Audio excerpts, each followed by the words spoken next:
It's always an adventure. So the first thing we were talking about, yes, LASIK eye surgery wears off. It's so depressing. It's terrible. You get your eyes thousands of dollars. You get your eyes fixed, and you can stand across the kitchen and look at the stove and see what the time is on the stove. And then, like 8 months later, you're like, wait, why? 8 months later, it wore off. I had each eye redone because I'm nearsighted as a bat, and they've both I can, but I don't need reading glasses and never have, which is cool. But my distance is for crap. But you never needed them.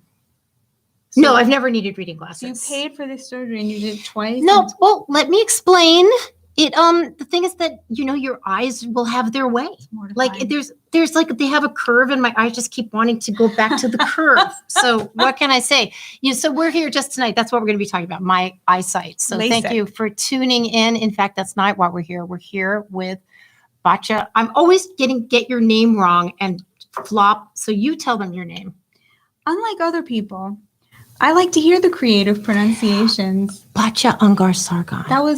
That was depressingly accurate. Oh, exactly the way but the problem is I always want to go Sargon Ungar. So that's the problem. Well, all right. So Batya and I are new friends. She is the new associate opinion editor. Deputy opinion editor. And I have started writing for her. I've written 2. I will be writing more, I hope. And she's gathering an incredible stable of writers there, including today, Zaid Jilani, who has an incredible piece up, which is very... Yeah, please read it. Please read it. And what is the name of it? Do you know? I should, because I wrote it. You edited it. It's about the horrifying attacks against Asian Americans, and how there is this impulse in the culture and the mainstream media to call these attacks white supremacist attacks when there's very little evidence to back that up. And he argues why that's a problem and how it's going to make sure that these attacks continue. Please read it. It's really good. By Zaid Jilani, and it's at Newsweek. And he's brilliant. And I was telling Batya when she got here, Newsweek is really carving an interesting path for itself, getting certain voices that are not like left or right, just sort of like trying to understand the situation we're in. I'm really, really happy and honored to be writing for you there. And I think it's a place to start checking out. And they're running like 4 or 5 or 10 pieces a day. So it's a good place to check out. But we're also here because Batya had an incredible piece in Persuasion. I think it was on the 10th, March 10th, I think, last week, which I was kind of underwater, and I didn't really get a chance to read thoroughly until today, and I was blown away. And I think it really actually ties into 2 things that we're going to try to get around to. One, which is the murders in Atlanta, and why you should not call them race murders when they're not, and also what happened at Teen Vogue today. Now, it sounds like we're trying to make an Ola Padraya here, but it's actually, they actually are related. So can you talk a little bit about your piece? Sure, yeah. The piece is called The Warped Vision of Anti-Racism. And what I was trying to do was to get at the intellectual roots of what we're seeing today on the left. I think a lot of people have this sense that something is off, that something is wrong, that we're talking about race in a way that feels wrong, that feels dehumanizing.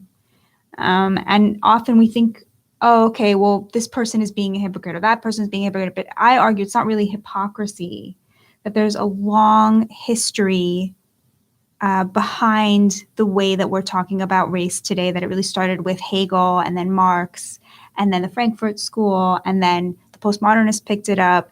And I trace how each of these movements remain committed to some fundamental tenets. And one of those is a suspicion that equality is even possible. So you see the left kind of really deeply invested today in this view of race that is hierarchical. And you ask yourself, well, if you're trying to achieve a more equal society, how can you be so committed to inequality, right, between the races? And I argue that there's just a long history of this, and that's what I explored in the piece. And I would like to say, I mean, she brought up a lot of people and concepts that I'm super not fluent in. And I found the piece absolutely fascinating and easy to stay with and super illuminating, especially like the postmodernist stuff, because I'm always like, postmodernism, yeah, whatever. And I was like, oh, okay, I totally get this. You totally took me along without sort of like bogging things down. And Go Yeah, ahead. because you just see a lot of things like, okay, I'll give you an example. So Robin DiAngelo, right? Sort of familiar punching bag. We're all familiar with, this book, White Fragility, that argues that, white tears are a form of weaponized whiteness that people, white liberals use against people of color when they're accused of being racists. What she's doing there when she's saying, people crying when being accused of racist, that is a form of, that is an aggression against people of color, right? What she's actually using there is a model of, it's a logical fallacy, but it's one that Marxists have used for a long time. It's called false consciousness. This idea that I say something about you, I make an argument about you, and if you deny it, that's not proof that I'm wrong. That's false consciousness. It's proof that I'm right. It's proof that you're so deeply in denial. My theory is so accurate that you have to deny it, right? That's a false consciousness model that the Marxists use for class purposes, right? So Marx believed that the working class was going to create this great revolution, and they didn't. They didn't want a revolution. Because they didn't want it, a lot of Yeah. them, right? I Yeah. mean, that was the thing. One thing, whenever I find these, I mean, I've been, caught in this trap myself, and it's always like a finger trap. It's Yeah. like, well, no, that's not true. Aha. If you say no, that proves Right. you are. It's like, there's nowhere for me to go. If I say, well, yes, I am. It's sort of like the witch burnings. It's like, well, if she floats, then she's, what was it? If you sink, you're Right. innocent. Right. It's like, if you float, you're a witch. It's like, there's no way for me to go here. It's loaded. It's loaded. This actually does tie into the Atlanta attacks. Okay. Because put you closer to the mic when you Sure. talk, lady. Ties into the Atlanta attacks because the murderer who has admitted to having killed these women in these salons, he was asked by the police why he did it. He admitted that he did it, and then he was asked why he did it.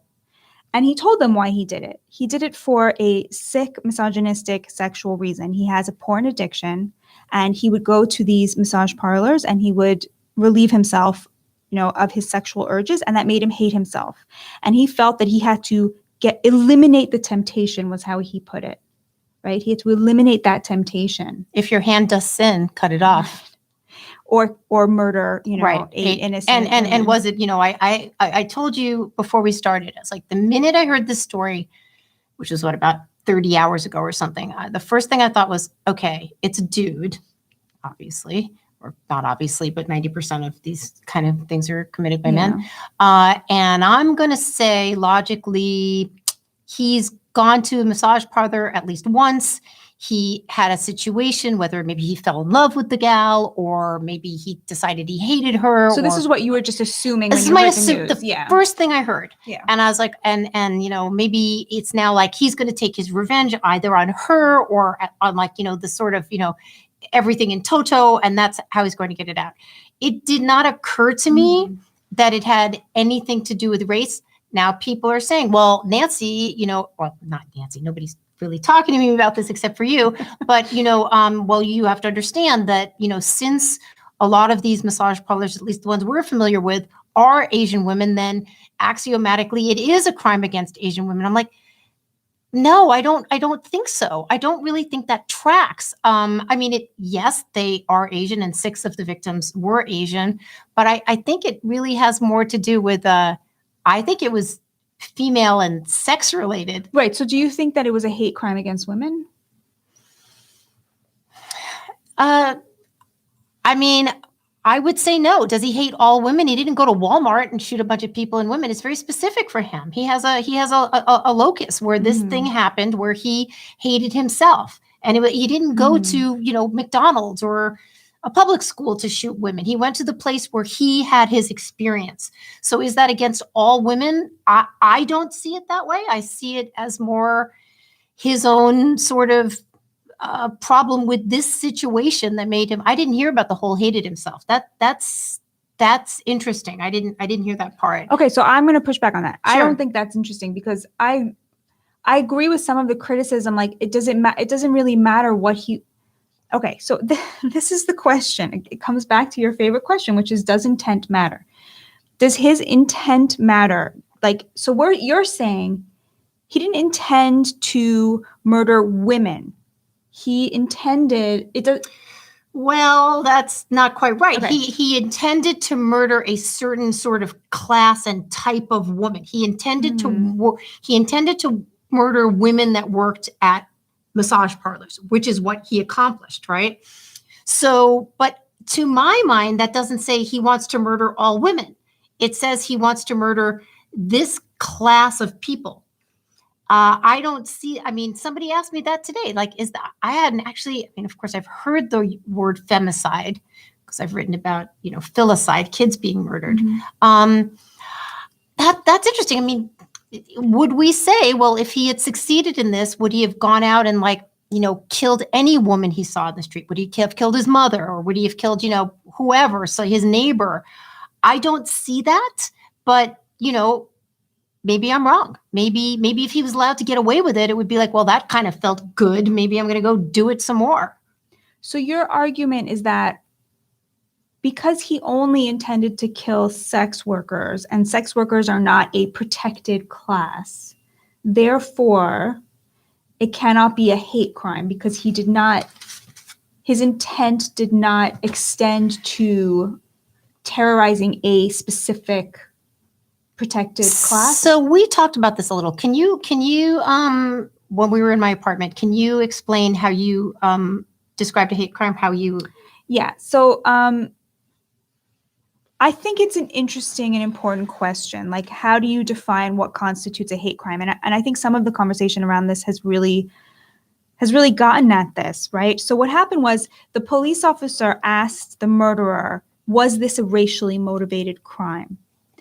Which was important because we've been debating this question about these attacks against Asian Americans for a while now. They have been on the rise, clearly related to Corona, although a lot of them have been perpetrated by non-white people, especially in San Francisco. So, of course, the left wants to call this white supremacy because when you're a hammer, everything looks like a nail. Right. And it's much easier to blame this on your political opponents than it is on people on your own side or who you believe you're protecting. But so there was this big question, where people were talking a little bit about these attacks that were rising against Asian Americans. But the question was who they were coming from. Was this white supremacy? And so when this guy committed these crimes, the same question came up. And the police asked him, was this a racially motivated crime? And he said, no, it was not. So I think the question is like, how seriously do we take that? How seriously do we take the word of a murderer that his crime was not meant to be against a specific race? And I can see both sides of that. On the one hand, I think a hate crime, the reason that hate crimes exist, the reason that a crime is considered worse if it's perpetrated against a protected class is because it terrorizes everyone in that community. When you beat up an Orthodox Jew in New York City, the whole community then has to walk around feeling like, am I next? There is something added to the fact that this class of people has been the object of the attack intentionally, because then everyone else, I mean, that's real, that terror that a community feels when one of its own is targeted. On the other hand, I feel like this idea that we should be suspicious of a murderer saying, I didn't do it for a racist reason. Like, this guy admitted he murdered 8 people. Is the view that he admitted he murdered 8 people, but he's too embarrassed to admit that he did it for racist reasons? Is it worse to be it doesn't track. It doesn't track. That he'd be more embarrassed to admit he was racist than embarrassed to admit he's a murderer. But that is how, and Zed made this point, not in the piece, but that's how the left sees things, that it's worse to be a racist than it is to be a murderer. So he would be able to admit that he was a racist, but he would not admit that he was a murderer. Well, I wonder if it's also because you need to have, to put it super crudely, you need to have marks in your box. Okay, well, here's another, race murder. I tend to, I'm going to be grilled for this, but I take him at his word. He said it wasn't a racially motivated crime. Yes, the women that work there tend to be Asian, so maybe he's not very cognizant of his own feelings, but that didn't seem to be the case. So do you think that no crimes should be considered hate crimes? I don't know. I don't remember when hate crimes came to be. I don't remember what decade that was. I don't know if it had to do with the Holocaust at all. I don't remember when. But do you hate think crimes, a crime should be considered and prosecuted to a different degree if it's specifically against a protected class, maybe having to do with children? but only children? Maybe, yeah. Because, and I'm sorry to say this, but especially in the climate that we live in now, people are looking to rack up, points for their side. As terrible as that sounds, it's like, well, it was a woman, it was someone who was Black, it was someone who was Asian. Like, I now have more evidence of X. Okay, I can definitely disagree with that. We'll finish your point. No, by the way, one of the things we're trying to do here is to disagree, which we do in some cases. But I guess because I have spent half of my career writing about people who are hoaxers. Okay. I mean, I have written about so many hoaxers. I could write a book called, Hoaxing for Dummies. And I've seen people. Give away the tricks of the trade. Yeah, the tricks of the trade. I have seen people, and I continue to see it every day, even on stuff I'm not reporting on, sweetening things and massaging things in order to make it look like X. So I think murder is bad, like whoever you kill. Mm-hmm. And I just don't know if it's like, if someone comes and kills me, right? Is it worth, if they come and kill both of us, right? They murder us right now, sitting here. I am categorized as they're murdering a woman, but you're categorized because you're Jewish and you're a murdered woman. So your murder counts more. Well, it wouldn't count more unless they said, I'm killing you because you're a Jew, right? That's the problem for me, is that to establish that something is a hate crime, you have to plumb the depths of the person's heart. And I believe, to a certain extent, I can see the argument that a person's thoughts are their own business. Like, we should not be in the business of policing thoughts.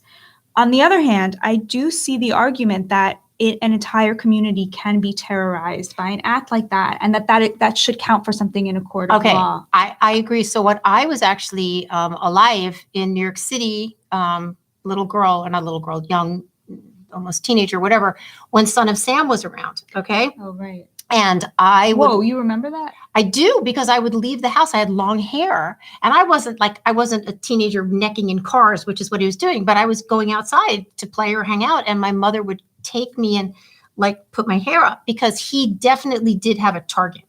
Oh, wow. Now that was, he was targeting young women with long hair, long brown hair. Interesting counterexample. So then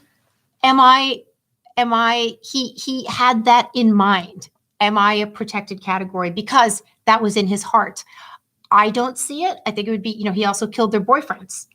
I find that I could actually stand on that hill for a little while and argue that, absolutely, if you are going and murdering people because of their race or their gender identity or their sex, I mean, it's horrific. But how do you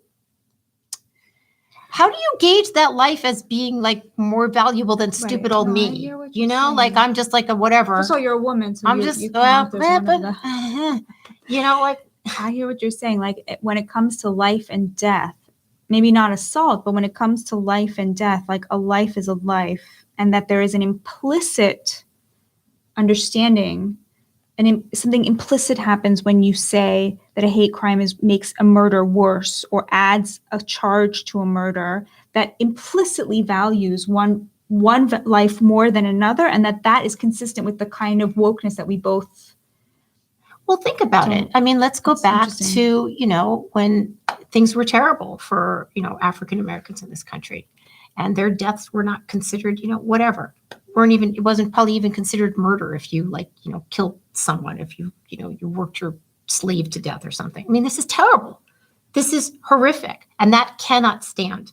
So every death has to be, every murder has to be, I think it kind of has to have the same weight, unless you're using the information in order to sort of try to prevent things. I guess there's like an academic reason to do this, right? It's like, well, if we're in a place where they are murdering Hasidic Jews, and we know that this has happened, like we need to identify this in order to prevent it, then that makes sense. But I don't know if the penalty is more. It's interesting. I mean, what do you think? No, I mean, I'm considering what you're saying because it's really interesting. I tend to think that for example, what's happening with Asian Americans right now, what happened with the Hasidic community a year and a half ago, I guess, like I would say, there's a middle ground.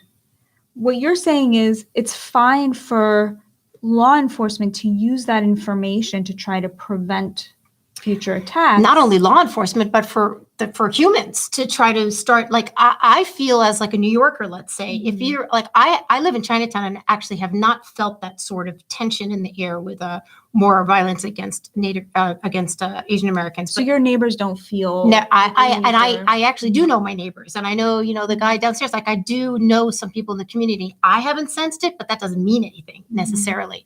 But I don't feel that it's just law enforcement. Like I am completely bent out of shape if young Black kids or if the Hasidic community, if they're being murdered at a different rate. I think it is my responsibility to know this. And I think it's my responsibility to not just, actually, just categorizing it as a hate crime takes me off the hook a little too much, right? It's like, all right, well, that's a hate crime. It's like, well, no, why is this happening? What's our responsibility here in the community to understand that, X group is killing Y group, but still, at the end of the day, I don't know that person's life is more valuable not more valuable, but like someone kills me, they get 20 years. Someone kills you, they get 30 years.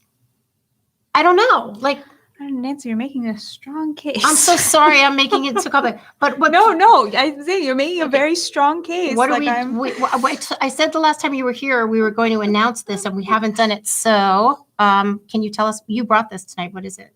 What are we drinking? It's one of my favorite wines. It's a Dolcetta d'Alba. You will love it.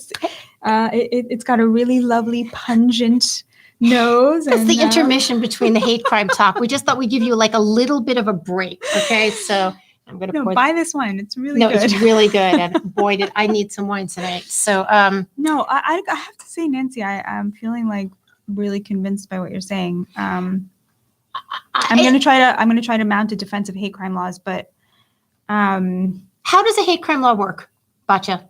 It's an additional charge. So, for example, it's not like the murder. It's not like the murder one then gets an additional, sentencing. It's a charge of a hate crime, right? So it's like an additional. But you're saying that essentially what it does is it amps up the feeling of some lives being worth more than others. Well, I don't know if it amps up the feeling. I mean, I think that might be the intent, because I think politically we want to right now amp up the lives of people that previously have been devalued, right? We know that people want to do this, and in many ways they should do that. You should, every life should always have mattered, and that has not been the case. Whether, I was speaking to an attorney the other day about how years ago, when women were abused by their husbands, it was like, that's a family matter, put it away, Right. There was in many states, it was legal to rape your wife. Legal to rape your wife. Years. You beat your wife. The cop comes over. He's like, John, stop drinking. So don't hit Kathy so much. It's fine. Kathy, it's fine. Like, keep it in the family. And then finally, it was like, no, this is a fucking crime. Okay. I was talking to her actually about elder abuse, and like elders, like, we have to understand that we've got to like keep a better eye out on people because, this stuff happens. Anyway. You're saying who bears that responsibility? And if you put that responsibility on the courts, you are essentially instituting an unfair, unequal status before the law. That's your argument. I think that hate crimes probably had a noble ambition and goal when it started. But inevitably, these things also become, I'm not going to say they become weaponized. If I say that word one more time today, I'm going to punch my own face. But it's too easy to claim this stuff. Like everything is a hate, everything is a hate crime. I think Saturday What Night if- Live what- did a okay, spoof about this. Hold on. but- What would you say about this if somebody said, like, okay, the vision you're pushing is all well and good for a society that's already an equal society, but we are not that society. What society has been? Sorry.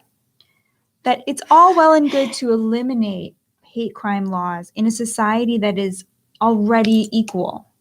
But we're never going to have an equal society. Right, but then the argument would be that's why we need hate crime laws, because we're not yet an equal society. Clearly, certain populations are treated still by law enforcement, by the population at large, as subaltern, as less important. Their lives matter less, and therefore we still need this. So do you think that now let's go back to what we're talking about against Asian Americans. Again, I know that the numbers in San Francisco bear this out, and apparently the numbers in New York, because you've written about it, I have not. So we strengthen these laws against Asian Americans. What? Well, I don't think we need to strengthen the laws. We just have to, enforce them. Is it a deterrent then to someone who says, I want to be a murderer, but you know what? I'm not going to murder someone who's Asian because then I might get 30 years. So I'll pick someone who's, black, or which may also be a hate crime.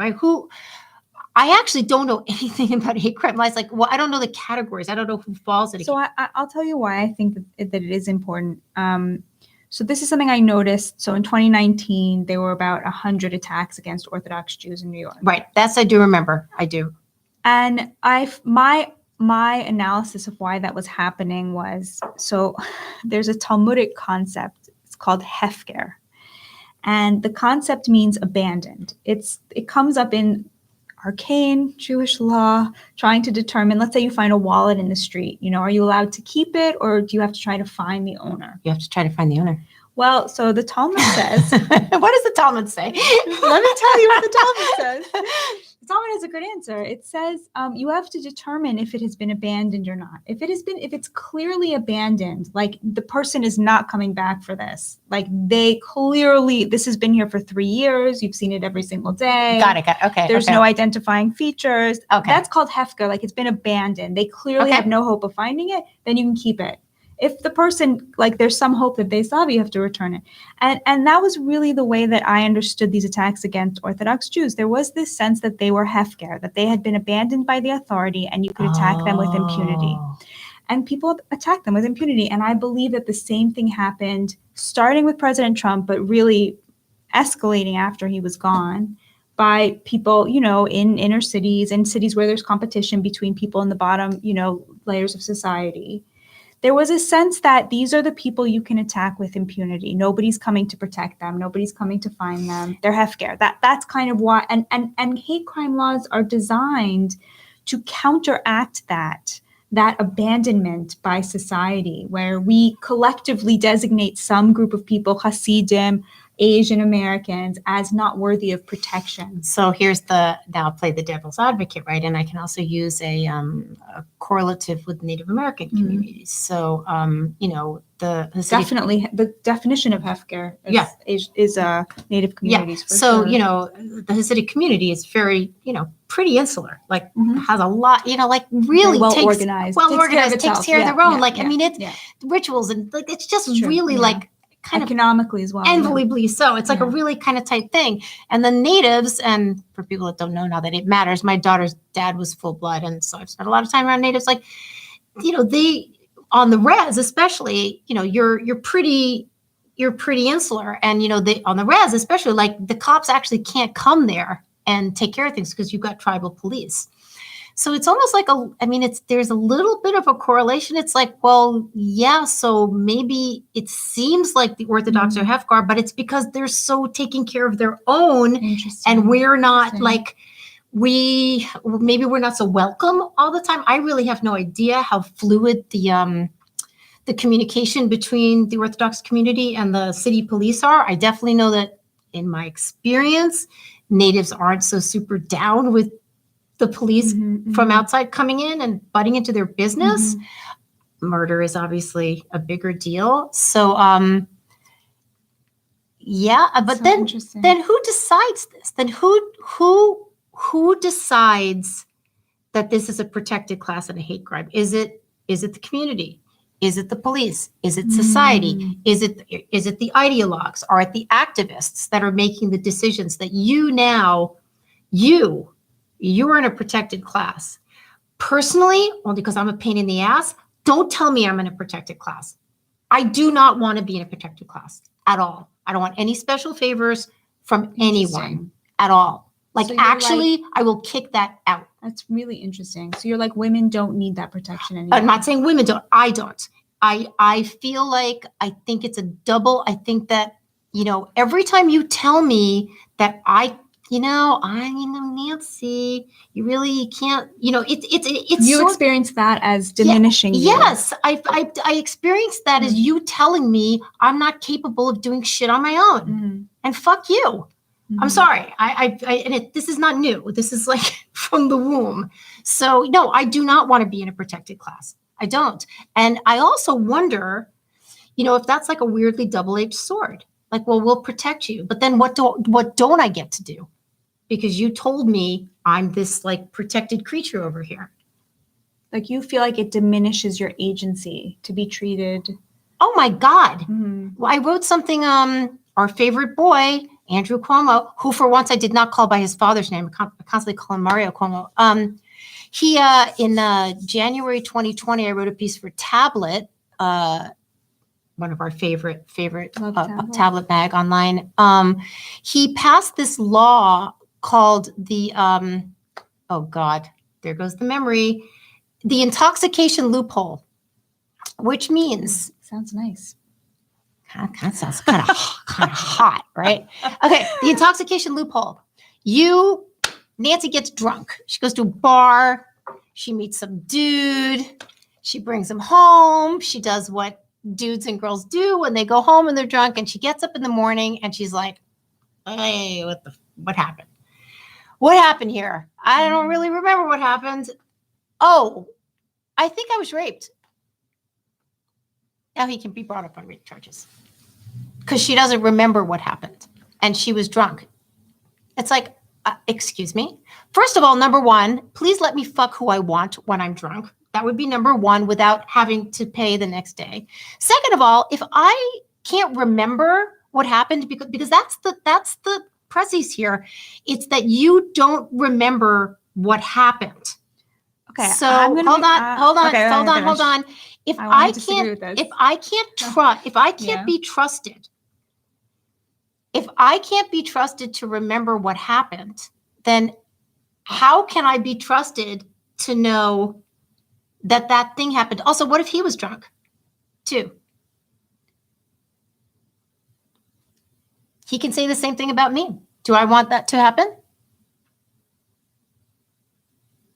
Oh, I'm going to be a big pain in your ass all the time. Let me go for it. Let me push back on that, please. I think there's room in a civilized society to create the expectation that a man not insert himself into a woman who is too drunk to remember it the next day. But what if I wanted it at the time?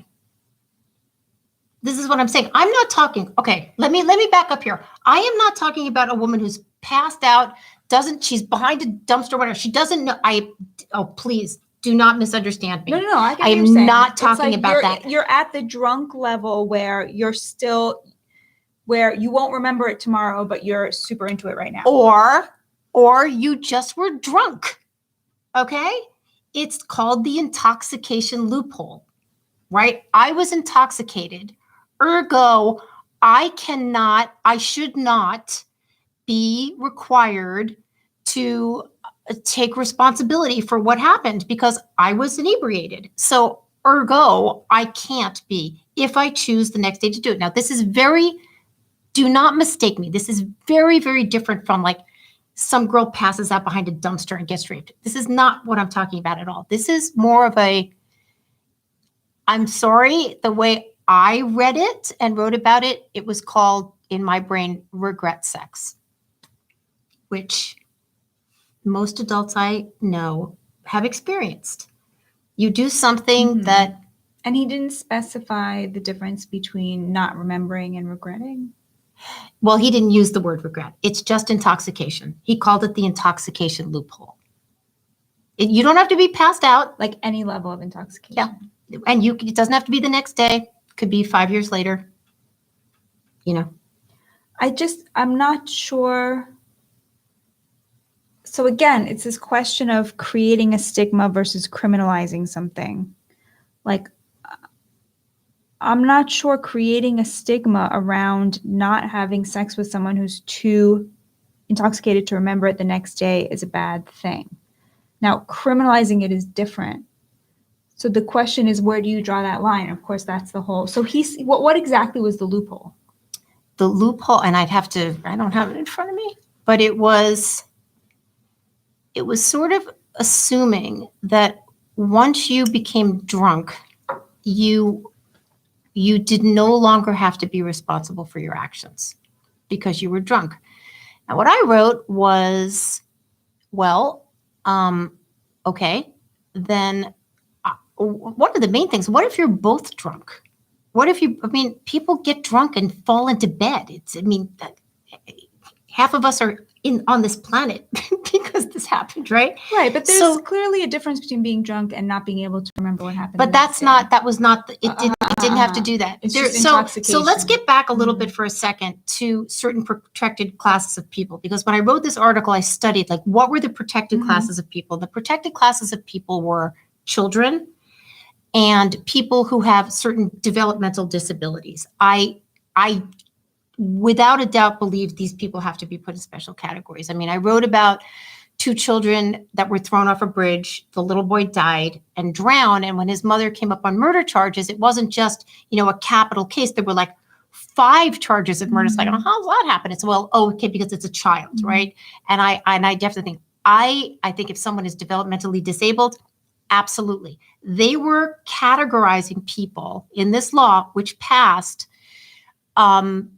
as being drunk was another special category, or being maybe it wasn't only drunk, it was like disabled from maybe other kinds of stimulants or something. I don't really remember. And I thought, I don't know, you're taking away people's agency at that point. If I want to go get drunk and then I decide to have sex with someone, and then I don't know, for whatever reason, I change my mind the next day or 5 years from now and decide, well, he raped me. I don't buy that. I'm sorry. But isn't taking away people's agency worth women not getting raped? But wow, I don't really understand the question. So, like, if it could be shown to work. So the intoxication loophole passes. It makes it easier for someone who has sex the next day to press rape charges against someone. So men then become extremely reluctant to have sex with drunk women, and the instances of reported rape go down. Isn't that worth it? Yeah.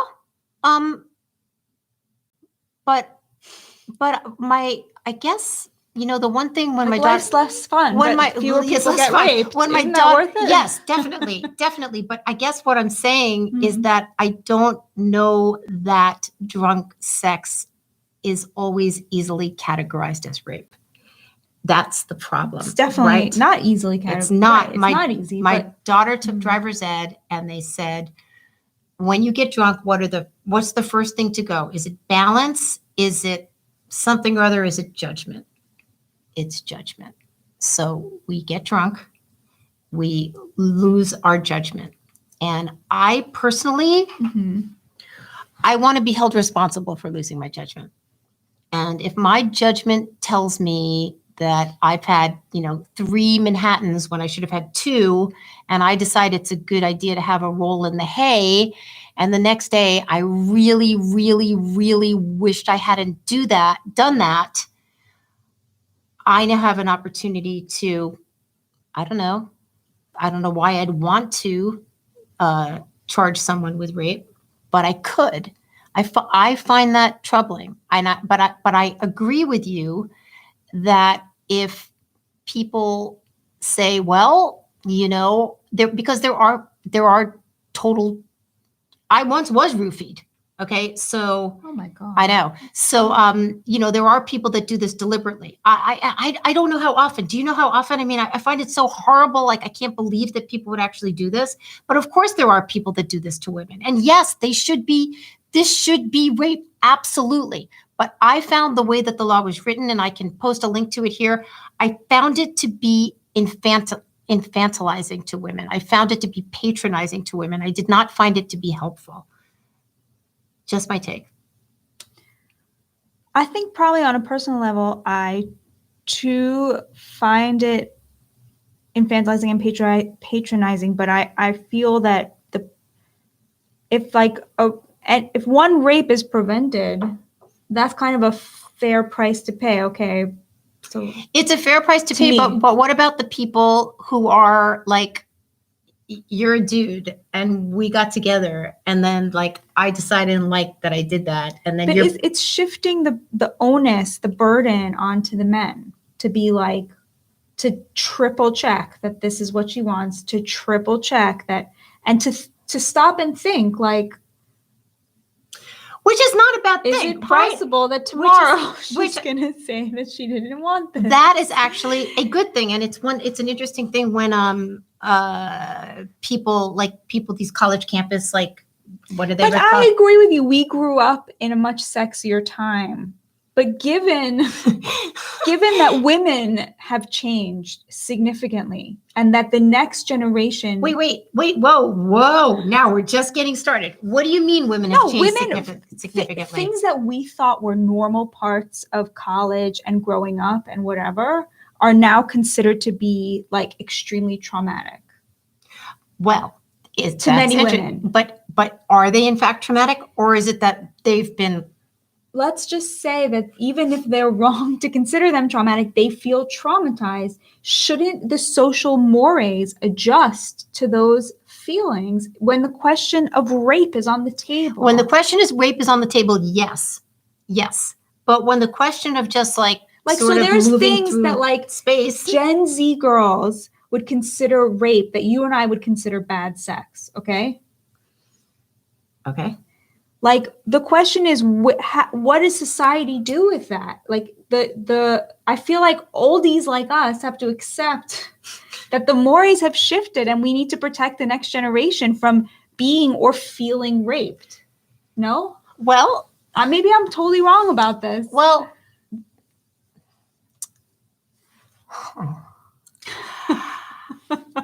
First of have another drink. First of all, I would love people to not be scared of sex. And I'm not saying, God, Jesus Christ, I'm not a Chris is like, let's be real. Gen Z is totally, Yeah, well, that's one answer, Chris, here. I'm sorry we're not answering your questions. I'm blind as a bat. I can't even, and I type with 3 fingers and it's a mess. And so I can't answer anything, but I super thank you guys for being here. This dude is like, men should wear body cameras. Yeah. Well, look, yes, there's it tips both ways. Okay, I will tell you an interesting thing that was in my piece on Tablet, and I sound like I'm like rah-rahing for the men here, and I get accused of that, but it's only because sometimes I see things. I don't like to see women robbed of agency. Okay, like I don't want young women to be scared of sex, and frankly, I have a young adult daughter, and none of her and her friends are scared of sex. Okay, they are not. Even bad sex? Scared. Oh, well, look, how do you learn when you've got a baby and the baby wants to touch the burner, right? And it's hot. You're like, don't touch the burner. Don't touch the burner. They want to touch the fucking burner. You won't do it again. You have bad sex. Hopefully you don't have bad sex again and you learn. But I will just quote this thing. Honestly, Nancy, let's just be honest. There's no way to prevent bad sex. There isn't. I mean, what are you going to do? What do you tell your daughter about it? What about bad sex? It must be like unbearable to know like. Oh, first of all, God, wow, this conversation, we're going to get a lot more viewers now. This conversation certainly took a dog leg. What do I tell my daughter about sex? I mean, I was never like super private about sex. Like I didn't really talk about it a lot, but I mean, you should enjoy yourself. I don't know, I don't really remember, to tell you the truth, but I will tell you this one stat. So one of the things that the intoxication loophole was talking about, Mhm. and which women talk about a lot, is that they feel pressured Mhm. into having sex when they don't want to. And I can tell you that that has happened to me, when I was younger. Like, you didn't really want to, but like, ugh, God, it was like just like literally easier to get it over with. Or like, it wasn't so much like a guy's ego or something. It was just like, it's literally just like easier to just fucking do it. Right. And so this loophole thing came out, and I was like, I want to ask some guys I know, Mhm. like, if was actually standing with 4 guys at my husband's business's coffee roastery, and they were like hanging out working. It's like, I have a question for you guys. Like, have you ever had sex with a woman when you didn't really want to? Like, you just weren't into it, but she was like super into it and wanted to?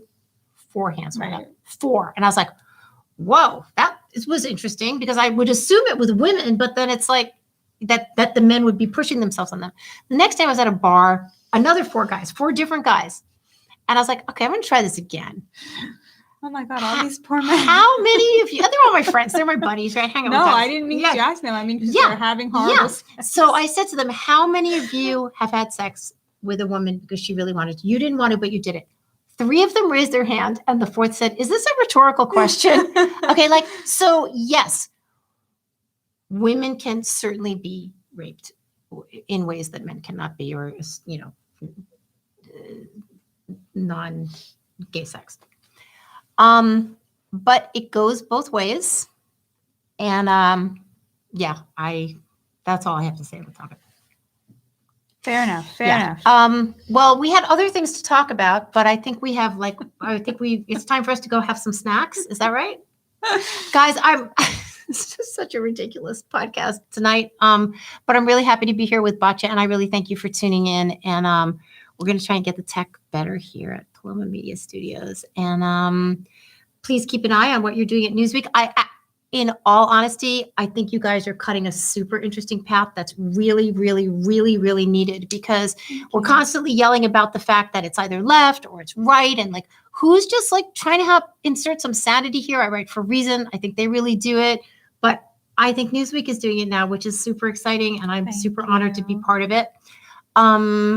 Anything to say to your adoring public? Keep following Nancy. Keep reading her stuff. Read Newsweek, and follow Paloma Media. Yeah, follow and subscribe here, guys. I really need you to do that. We're trying to get to 1,000. I keep telling you that. Okay, bye, guys.